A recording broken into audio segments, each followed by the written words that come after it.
Umummilliy boyligimiz bo'lmish yerga oid munosabatlarda qonuniylikni ta'minlash, u bilan bog'liq noqonuniy holatlarning oldini olish bo'yicha huquq-tartibot idoralari tomonidan muntazam ravishda faol tadbirlar amalga oshirilmoqda. Jumladan, Xorazm viloyati Ichki ishlar boshqarmasi tezkor qidiruv xizmatining katta tezkor vakili Xiva shahri hududidan qishloq xo'jaligi mahsulotlari ekish uchun ajratilgan 12 sotix yer maydonida uy-joy qurish uchun hokimiyat idoralarida ishlovchi mansabdor tanishlari orqali ruxsat olib berish evaziga fuqarodan 30 ming AQSh dollari olgan vaqtida Davlat xavfsizlik xizmati iqtisodiy jinoyatlarga qarshi kurashish departamenti va Ichki ishlar vazirligining shaxsiy xavfsizlik bosh boshqarmasi xodimlari tomonidan ashyoviy dalillar bilan ushlandi. Hozirda unga nisbatan Jinoyat kodeksining 168-moddasi 4-qismi A bandi va 28 orqali 211-moddasi 3-qismi A bandi bilan jinoyat ishi qo'zg'atilib, qamoq ehtiyot chorasi qo'llanildi.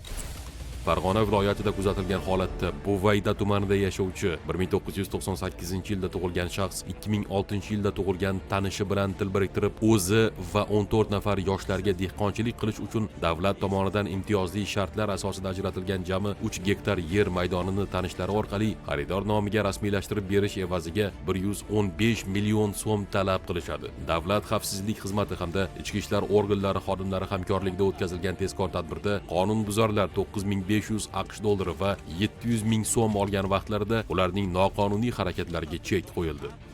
Sizga sotib bering deb iltimos qilgan odam kimni yerini sotmoqchi bo'ldi? O'ziniki. Nechta fuqaro nomiga rasmiylashtirilgan? 14 ta deyishdi. 14 ta fuqaro. Bu dehqon xo'jaligi uchun ajratilgan yermi? 14. O'sha yerda sotish noqonuniyligini bilarmidingiz? Men bilardim.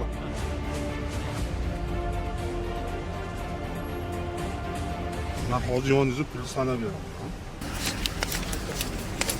Jam 9,5 ming AQSh dollari, 700 ming so'm kupyurasidagi pullar. Hozirda mazkur shaxslarga nisbatan Jinoyat kodeksining 25 orqali 168-moddasi 2-qismi A, B bandlari va 229-6-moddasi 2-qismi B bandi bilan jinoyat ishi qo'zg'atilib, tergov harakatlari olib borilmoqda.